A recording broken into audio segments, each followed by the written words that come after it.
전두환 씨의 사자 명예훼손 혐의에 대한 1심 선고가 오늘 내려졌습니다. 전 씨는 회고록에서 5.18 민주화운동 당시 헬기 사격을 목격했다고 증언한 고 조비오 신부를 파렴치한 거짓말쟁이라고 비난했습니다. 2년 6개월의 법정 공방 끝에 마침내 내려진 1심 판결을 분석합니다. 사건 오늘 두 분과 얘기 나눠보도록 하겠습니다. 백성문 변호사, 박정호 오마이뉴스 기자 나오셨습니다. 안녕하세요. 네, 안녕하세요. 네, 전두환 씨의 사자 명예훼손 관련 선고가 내려졌습니다. 1심 선고죠. 2년 6개월의 법정 공방 끝에 마침내 내려진 것인데 법원이 내린 판결의 내용 좀 정리를 해봐야 되겠습니다. 박정희 기자 먼저 좀 정리 좀 해주시죠. 네, 법원의 선고 내용을 보면 5.18 헬기 사격 증거 인정된다.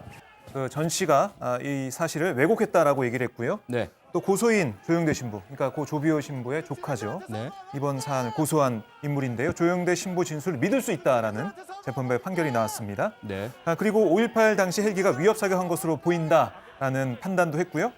헬기 사격은 중요 공수 사실인데 전 씨가 알고도 부인했다.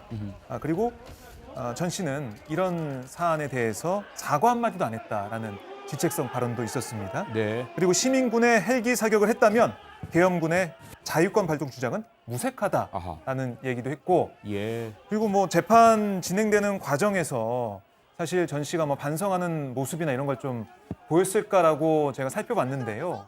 꾸벅꾸벅 조는 모습을 보였다고 합니다. 예. 사실 네.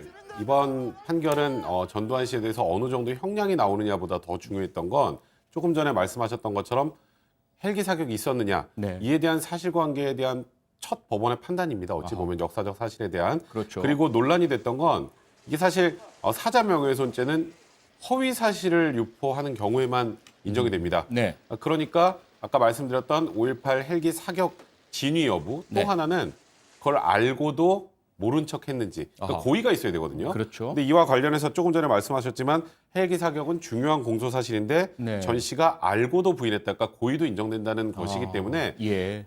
말씀드렸던 것처럼 형량도 형량이지만 이와 같은 사실이 일단은 1심에서 인정이 됐다는 사실이 역사적으로도 굉장히 중요한 그런 판단입니다. 네. 이번 판결의 쟁점은 무엇보다 조금 전 백성문 변호사 이야기처럼 5.18 당시 군의 헬기 사격이 있었는지 여부를 판단하기 위함이었죠. 오늘 1심 선고는 이 논란에 대해서 어떤 이유, 어떤 근거를 들어서 결론을 낸 것으로 보고 있습니까? 박종희 기자. 네, 그러니까 올해 10월까지 진행된 18번의 공판에서 증인 36명이 소환이 됐습니다. 네. 검찰과 전시 쪽 합쳐서요. 예. 많은 증인들이 소환돼서 각자 얘기를 했는데 네. 검찰 측 증인들을 보면 뭐 당시 간호사나 학생, 시민 등이었는데 한결같이 광주 시내에서 헬기 사격이 있었다라고 증언을 했습니다. 네. 반면에 이 전시 측 증인은 당시 군 관계자들이 나왔는데 일부 무장 헬기가 출동했지만 사격은 없었다라고 주장했거든요. 예. 근데 검찰의 이 목격자 증언들, 검찰 측이 부른 목격자 증언들과 또 광주 전일 빌딩에 있는 탄은 아마 많이 보셨을 겁니다. 네네. 탄은 있는데 발사 각도 이런 것들을 보면 이게 뭐 전일 빌딩 그때 제일 높은 빌딩이었으니까요. 가장 높은 빌딩이었잖아요, 네. 인근에서. 예. 과연 이거 어디서 쐈겠냐. 아하. 헬기밖에 없다라는 그런 결론을 검찰이 좀 내리고 있었고 네. 탄은에 대한 국과수 조사 결과 이런 것들 다 종합해서 헬기 사격이 있었다라고 검찰은 판단했습니다. 네. 반면에 전시 측은 뭐 헬기 사격이 있었다면 10만 광주 시민이 목격했을 것이다. 뭐 밑에 뭐 탄피도 있고 막 이러지 않았겠냐 이런 주장을 했죠. 네. 근데 10층에서 총을 쐈는데 그 탄피가 바로 밑에 떨어지겠습니까? 그렇죠. 다 날려갔겠죠. 네. 그런 부분들을 볼 때 아마 재판부는 여러 사항들을 증언과 증거를 보면서 유죄 판결을 내린 것으로 보입니다. 예. 네, 검찰은 결심 공판에서 역사와 정의를 바로 세워야 한다면서 전 씨에게 징역 1년 6개월을 구형했습니다.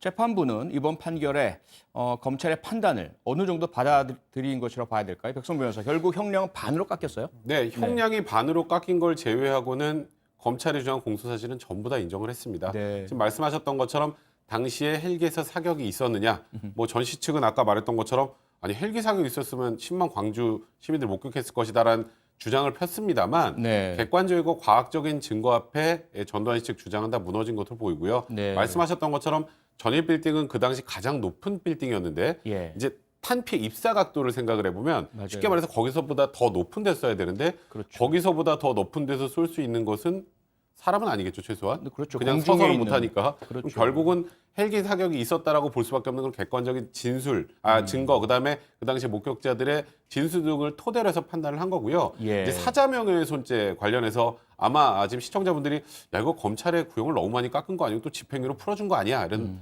생각을 하실 수는 있는데 사자 명예훼손죄가 2년 이하의 징역형 또는 500만 원 이하의 벌금형이고요. 예. 대부분의 사자 명예훼손죄는 실형보다는 아까 집행유예보다는 벌금형 선고가 많습니다. 예. 그에 비교를 해본다면 비록 검찰의 구형에는 미치지 못했지만 재판부도 이 상황에 대한 역사적 중요성을 충분히 인지를 하고 그에 대해서 일단은 재판부 입장에서는 양형 기준에 따라 가장 높은 형량을 선고한 것이 아닌가 이렇게 봐야 될 것 같습니다. 네. 백성무 변호사가 이제 설명을 쭉 해주셨지만 실제 이 사건의 의미는 뭐 형량이 얼마냐보다도 역사적으로 40년 됐잖아요. 1980년 5월에 발생한 그 참혹한 사건의 진실이 무엇이냐. 특히나 사실은 우리가 이미 전두환, 노태우 두 전직 대통령에 대해서 우리 법원이 무기징역형의 확정 판결을 내리면서 내란 목적 살인죄를 인정을 해서 5.18 광주는 내란 목적의 살인이고 그 수괴가 전두환이다라는 걸 법적으로 인정을 했지만 이후에 전두환 씨가 그게 아니다라면서 회고록까지 쓰고요. 그다음에 진상규명 절차에서 군이라든지 관련된 정부 기관들이 다 그 당시 기록을 뭐 왜곡한다든지 숨긴다든지 이런 것들이 드러났었잖아요. 그렇죠. 그러면서 유족들이 많이 좀 가슴도 아파하시고 또 일부에서는 유족들을 뭐 이렇게 비난하기도 하고 사실 왜곡하면서 명예를 훼손한 일들이 많았기 때문에 그 40년 역사를 정리하면서 도대체 그 당시에 그 발포는 어떤 의미였느냐? 군인들의 자위권 발포냐 아니면 우리 국민들, 시민들을 향한 잘못된 그런 내란 목적의 사격 행위였느냐? 여기서 대단히 중요한 역사적 의미의 결정 아니겠느냐 이렇게 봐야 되는 거 아닙니까? 그러니까 지금 이번 재판은 말씀하셨던 것처럼 형량 유무보다 또 전두환 네. 씨가 워낙 고령이기 때문에 그런 부분도 참작이 됐을 거고요. 예. 또 하나는 너무 고령이기 때문에 이와 관련된 법적 판단을 받을 수 있는 마지막 기회가 아니었을까라는 생각도 들어서 그렇죠. 이제 일단은 여러 조사 결과들이 있었지만 이에 대해서 아까 말씀하셨던 것처럼 이걸 사실을 왜곡하려고 하는 그런 시도들도 있었고요. 네. 근데 이걸 법원에서 그 당시 5.18 헬기 사격이 있었다는 걸 사실을 확인을 시켜준 것이기 때문에 예. 그 자체 의미가 일단 굉장히 있고요. 원래 사자 명예훼손죄를 왜 처벌할까요? 그러니까 이미 사망한 분의 그렇죠. 명예훼손 여부를 가지고 범죄로 인정하는 거지 않습니까? 네. 원래는 이게 유족의 명예감정이라고 해서 남아있는 유족들의 그 명예감정을 보호하기 위한 그런 범죄였지만 이번 사건은 조금 그거보다 의미를 확대해야 될 것 같습니다. 검찰 그렇죠. 역시 사자 명예훼손죄는 개인 명예를 위한 것이지만 피해자와 목격자의 명예를 보호하는 일, 또 역사적 사실을 기억하기 위한 장치다라고 해서 사자 명예훼손죄 보호 법익을 이번 사건에 한해서 훨씬 넓게 바라보고 이번 구형과 수사를 진행을 했던 것 같습니다. 네. 오늘 모든 언론이 전 씨의 사자 명예훼손에 대한 1심 판결에 주목했습니다. 오늘 오전 전 씨가 광주 법원에 출석하기 위해서 연희동 자택을 나서는 모습을 보고 이야기 이어가겠습니다.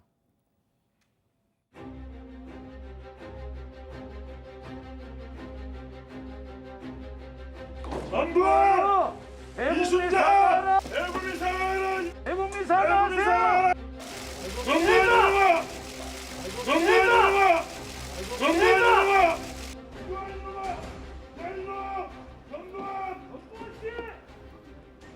네, 전 씨가 광주 법원으로 출석하려고 나서는 순간 그 문 밖을 나서는 그 순간부터 돌발 상황들이 이어졌는데요. 박정호 기자, 네. 오늘 전 씨의 상황 좀 정리해 주시죠. 네, 보신 것처럼 오늘 한 8시 40분, 아침 8시 40분쯤에 전 씨가 자택 밖으로 나왔습니다. 예. 보신 것처럼 손을 흔들면서 네. 인사하는 모습까지 저희가 볼 수 있었는데요. 네. 그때 그 아침 일찍부터 자택 앞을 지키던 유튜버들, 시민들이 전 씨를 향해서 소리를 칩니다. 전두환, 이순자, 대국민 사과하라라고 외치니까 전 씨가 그쪽을 쳐다봐요. 예. 쳐다본 다음에 말 조심해 이놈아 이렇게 호통을 치는데 아하. 제가 그동안 전 씨 측이 주장한 것은 잘 뭐 들리지도 않고 건강에 안 좋다고 했는데 잘 듣고 또 호통까지 쳤습니다. 네. 이런 모습 보면서 이게 어떻게 된 건가 이런 생각이 들었고 예. 뭐 국민들은 계속해서 대국민 사과나 진상에 대한 전 씨의 목소리를 듣고 싶었는데 결국 아무런 사과나 입장 발표 없이 바로 광주 법원으로 향했습니다. 예. 백성우 변호사, 네. 좀 전에 박정호 기자도 이야기했지만 사실 가장 좀 의아한 것은요. 그동안 이 전 씨 관련 재판이 수차례 연기됐었잖아요. 그 그렇죠. 사유는 전 씨의 건강상의 이유, 고령 등이었습니다. 그런데 저 장면을 보면 저보다 더 힘이 센 것 같고 네. 정정하고 목소리도 우렁차고요. 듣는 사람이 좀 움찔하고 위축할 정도인데 네.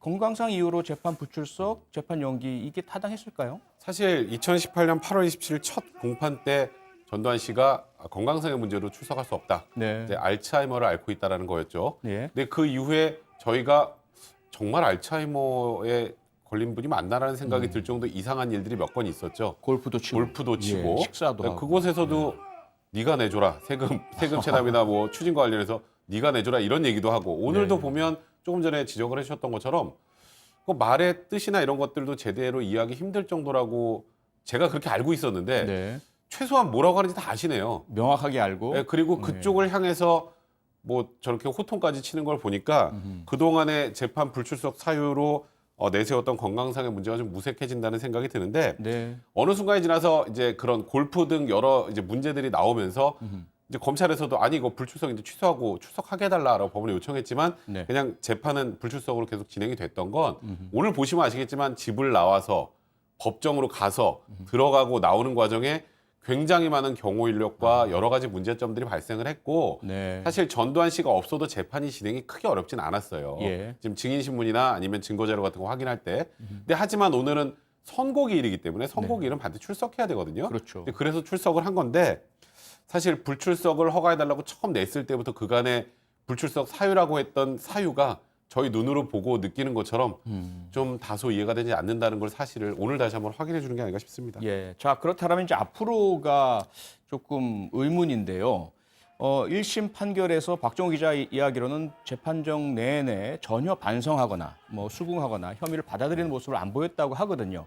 그러면 오늘 그 선고에 대해서 그대로 물러날 것 같지는 않거든요. 항소 당연히 할 것 같은데 어떻게 보십니까? 당연히 하겠죠. 예. 지금까지 한 번도 인정하지 않았고 오히려 지금까지 했던 본인들의 발언이나 이런 것들 여기서 만약에 항소를 하지 않으면 다 인정하는 꼴이 되기 그러게요. 때문에 예. 그렇게는 안 할 것 같고 다만 이제 하나 변수는 검찰의 항소 부분일 것 같아요. 네. 검찰도 일단 구형량보다 좀 작은 형량이 나왔기 때문에 예. 검찰도 항소를 하게 되면 진위 여부 또 떠나서 이제 항소심에서 이 선고 형량이 바뀔 수도 있다라는 사실 그것도 하나 관전 포인트로 보시면 될 것 같습니다. 네.